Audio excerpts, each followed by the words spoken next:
Hello बच्चों, let's read this question. The question says in scattering experiment find a distance of closest approach if a 6 mega electron volt alpha particle is used. First option is 3.2 into 10 की power minus 16 meter. Second option is 2 into 10 की power minus 14 meter. Third option is 4.6 into 10 की power minus 15 meter and the fourth option is 3.2 into 10 की power minus 15 meter. तो इस question को solve करने से पहले कुछ की कंसेप्ट यहाँ पे डिस्कस कर लेते हैं. की कंसेप्ट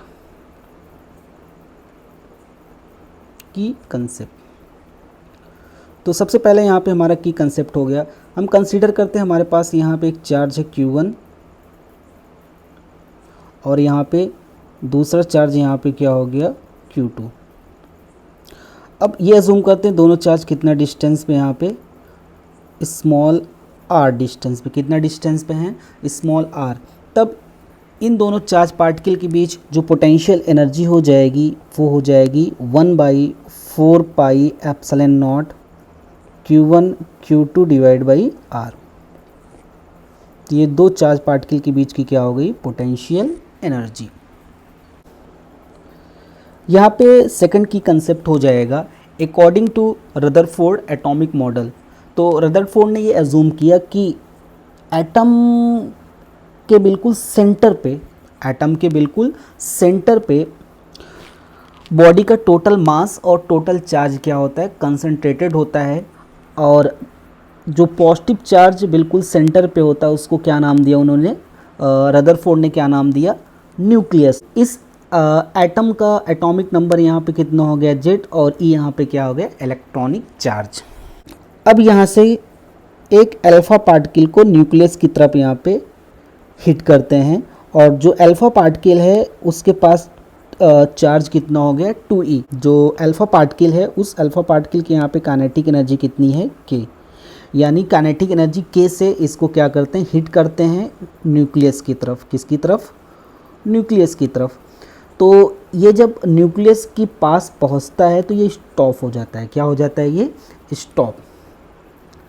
तो जब ये स्टॉप हो जाता है तो जहाँ पे ये स्टॉप होता है वहाँ से न्यूक्लियस तक की जो डिस्टेंस होती है इसको किससे रिप्रेजेंट कर रहे हैं यहाँ पे स्मॉल d से. तो ये जो डिस्टेंस हो गई यहाँ पे ये हो गई डिस्टेंस ऑफ क्लोजेस्ट अप्रोच. यानी जो अल्फ़ा पार्टिकल है वो अल्फ़ा पार्टिकल अगर काइनेटिक एनर्जी k से ये न्यूक्लियस की तरफ हिट करेंगे तो ऐसे जाएगा और यहाँ पे जब न्यूक्लियस के नज़दीक पहुँचने वाला रहेगा तो ये स्टॉप हो जाएगा. क्या हो जाएगा स्टॉप. क्योंकि यहाँ पे न्यूक्लियस क्या करेगा अल्फ़ा पार्टिकल पे एक फोर्स लगाएगा जिसकी वजह से ये क्या हो जाएगा स्टॉप. जब स्टॉप हो जाएगा तो जहाँ पे ये स्टॉप होता है वहाँ से न्यूक्लियस तक की जो डिस्टेंस होती है उसको यहाँ से किससे रिप्रेजेंट किया स्मॉल d से. और ये स्मॉल d यहाँ पे क्या डिस्टेंस ऑफ क्लोजेस्ट अप्रोच. अब यहाँ पे यही डिस्टेंस ऑफ क्लोजेस्ट अप्रोच हमें यहाँ पे क्वेश्चन में क्या करना है कैलकुलेट करना है. अब यहाँ पे ये जो distance of closest approach small d की वैल्यू हम यहाँ पे कैसे कैलकुलेट करेंगे. अब जो यहाँ पे काइनेटिक एनर्जी है जो अल्फ़ा पार्टिकल की यहाँ पे कौन सी एनर्जी है काइनेटिक एनर्जी. तो अल्फ़ा पार्टिकल की जो यहाँ पे काइनेटिक एनर्जी है वो किस में कन्वर्ट हो गई यहाँ पे पोटेंशियल एनर्जी में. किस में कन्वर्ट हो गई ये पोटेंशियल एनर्जी में यहाँ पे क्या हो गई कन्वर्ट हो गई. तो की आइडिया यहाँ पे क्या है डिस्टेंस ऑफ क्लोजेस्ट अप्रोच निकालने का. जो अल्फ़ा पार्टिकल की जो काइनेटिक एनर्जी है जब ये न्यूक्लियस के पास पहुँची है किस में कन्वर्ट हो गई पोटेंशियल एनर्जी में. तो यहाँ पे काइनेटिक एनर्जी को किससे लिखेंगे यहाँ से k से और पोटेंशियल एनर्जी यहाँ पे की कंसेप्ट से हो जाएगा 1/4 पाई एप्सिलॉन नॉट Q1. तो Q1 यहाँ पे क्या है अल्फ़ा पार्टिकल का चार्ज जो कि यहाँ पे 2e है इंटू Q2. यहाँ पे न्यूक्लियस के पास जो चार्ज है वो कितना है Z इंटू E. Z यहाँ पे क्या है एटॉमिक नंबर और यहाँ पे डिस्टेंस यहाँ पे कितनी हो गई स्मॉल d. क्योंकि जब यहाँ पे ये हमारा अल्फ़ा पार्टिकल यहाँ पे स्टॉप हो गया है तो अल्फ़ा पार्टिकल के पास कितना चार्ज है 2e और जो इसके पास न्यूक्लियस के पास कितना ZE. तो ये वाले की कंसेप्ट के अकॉर्डिंग यहाँ पे इन दोनों के बीच जो पोटेंशियल एनर्जी हो जाएगी 1/4 pi epsilon not 2e into Z E divide by small d. तो यहाँ से स्मॉल d की जो वैल्यू आ जाएगी स्मॉल d इक्वल टू आ जाएगा 1/4 पाई एप्सिलॉन नॉट 2ZE का whole square divide by k.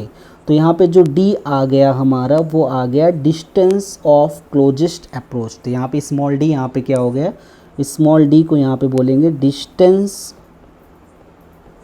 Of closest approach. ये हो गया हमारा डिस्टेंस ऑफ क्लोजेस्ट अप्रोच। अब ये डिस्टेंस ऑफ क्लोजेस्ट अप्रोच इस क्वेश्चन में हमें क्या करना है, कैलकुलेट करना है। तो अब इस क्वेश्चन का जो सॉल्यूशन हो जाएगा यहाँ पे, तो क्वेश्चन में यहाँ पे क्या कह रहा है, in scattering experiment find a distance of closest approach if a 6 mega electron alpha particle is used. तो यहाँ पे जो अल्फा पार्टिकल यूज़ किया गया है उसकी जो काइनेटिक एनर्जी यहाँ पे के गिवन है, कितना गिवन है, 6 मेगा इलेक्ट्रॉन वोल्ट। तो ये हो जाएगा 6 × 10⁶, क्योंकि 1 मेगा में कितना होता है 10⁶, तो ये हो जाएगा 6 × 10⁶ इलेक्ट्रॉन वोल्ट। तो काइनेटिक एनर्जी यहाँ से आ जाएगी 6 × 10⁶ इलेक्ट्रॉन वोल्ट। 1 इलेक्ट्रॉन वोल्ट में होता है 1.6 × 10⁻⁹ जूल। तो यहाँ पे हमने काइनेटिक एनर्जी यहाँ पे कैलकुलेट कर ली अल्फा पार्टिकल की जूल में।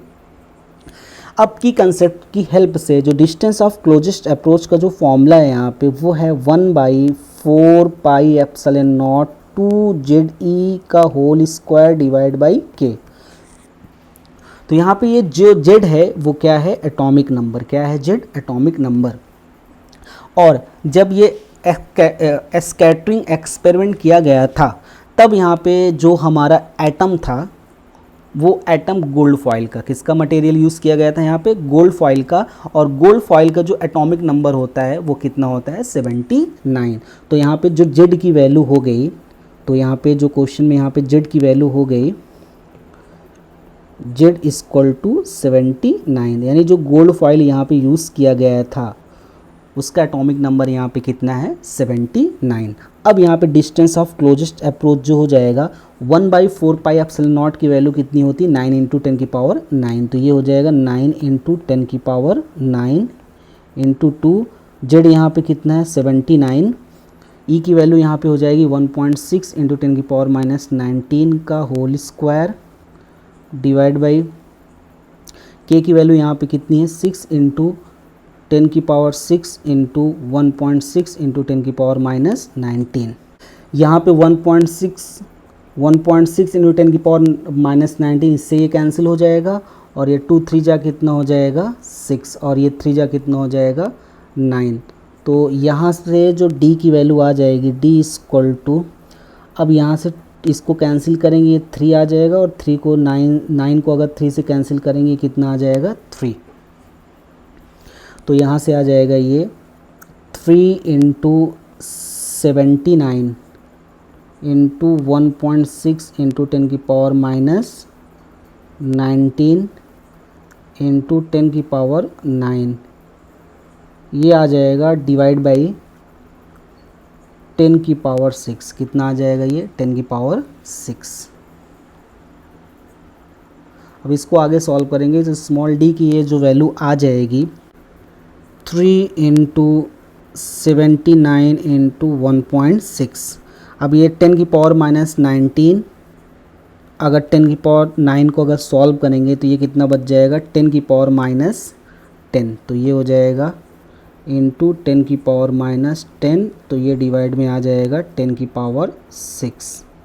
तो इसको अगर आगे सॉल्व करेंगे ये हो जाएगा 4.8 × 79 इंटू 10⁻⁻16, क्योंकि ये 6 अगर ऊपर जाएगा इसकी पावर माइनस में आ जाएगी और ये 10⁻⁻10 के साथ ऐड होके कितना हो जाएगा 10⁻⁻16। अब इसको अगर आगे सॉल्व करेंगे तो ये हो जाएगा, तो स्मॉल d की जो वैल्यू आ जाएगी वो आ जाएगी 379.2 इंटू 10⁻⁻16। या इसको अगर पॉइंट को लेफ़्ट हैंड साइड यहाँ पे शिफ्ट कर देंगे तो ये हो जाएगा 3.79 इंटू 10⁻14। तो यहाँ पे डिस्टेंस ऑफ क्लोजेस्ट अप्रोच जो आ गया यहाँ पे वो आ गया यहाँ पे 3.79 इंटू 10⁻14 मीटर। ये आ गया यहाँ पे distance of closest approach. So final answer is 3.79 into 10⁻14। So small d equal to 3.79 into 10⁻14। जो डिस्टेंस ऑफ क्लोजेस्ट अप्रोच का जो ऑर्डर आ गया वो आ गया 10⁻14 metre. So most appropriate answer is second. So second option is the correct option. Hope you understood it well. Best of luck.